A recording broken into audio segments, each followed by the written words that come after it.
Hello, my name is Hassan Sorrells, and this is the Leadership Lessons from the Great Books podcast shorts. There's no co-host on these shorts episodes. These are now around 2 to 4 minute, sometimes as long as 6 to 10 minute observations, ideas, thoughts, or rants about the literature, philosophy, psychology, and even the theology of leadership. Because listening to me talk about leadership for now around 2 to 4 minutes is still better than reading and trying to understand yet another business book. Even that business book your coworker won't stop raving about because it quote unquote changed their life, but you can't see any difference in their leadership behavior. So how good could that author be?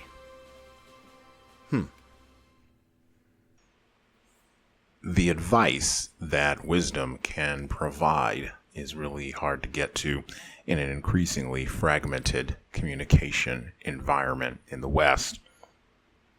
We'll revisit this a little bit later, but I want to read an excerpt from the Hedgehog Review, Critical Reflections on a Contemporary Culture, from January 28th, 2025. This article is entitled, "The Story of Advice, Narrative Wisdom in a Fragmented World," by Alexander Stern.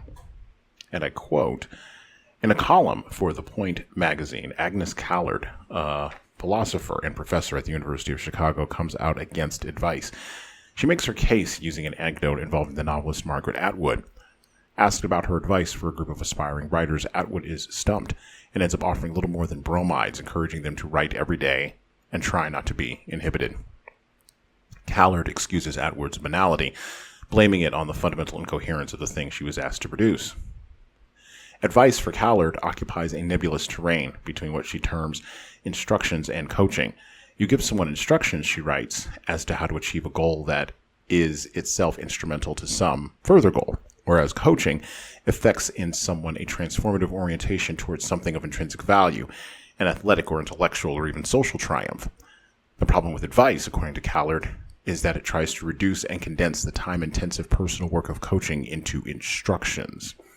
And I quote, "The young person is not approaching Atwood for instructions on how to operate Microsoft Word, nor is she making the unreasonable demand that Atwood become her writing coach. She wants the kind of value she would get from the second, but she wants it given to her in the manner of the first. But there is no there. Close quote. In a world where instrumentality and utility is valued over wisdom, the world we currently live in, and where feelings have struck back against Enlightenment rationality, well, getting advice and confusing it with wisdom is a mistake that we can forgive many for making.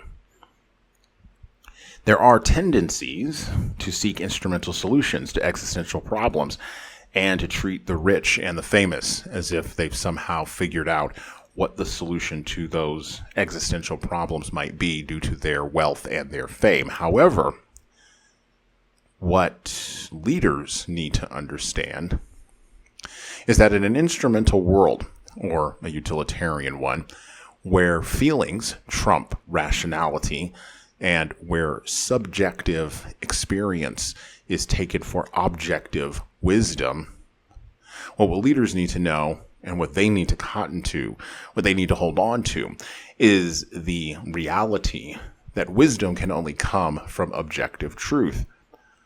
But technology undercuts all of this.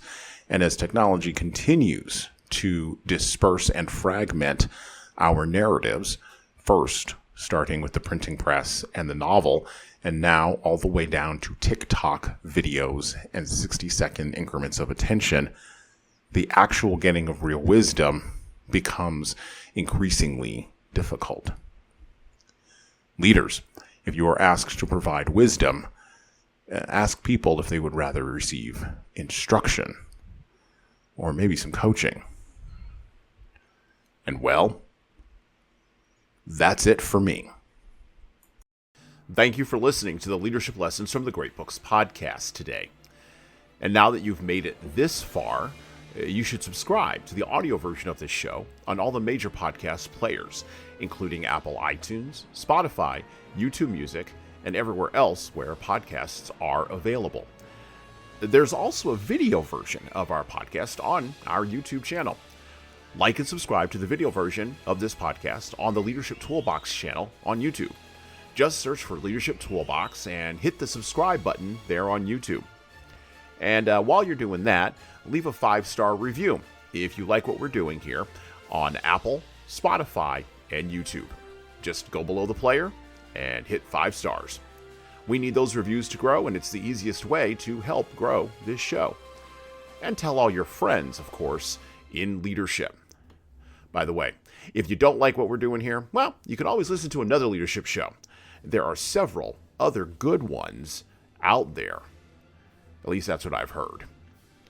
All right. Well, that's it for me.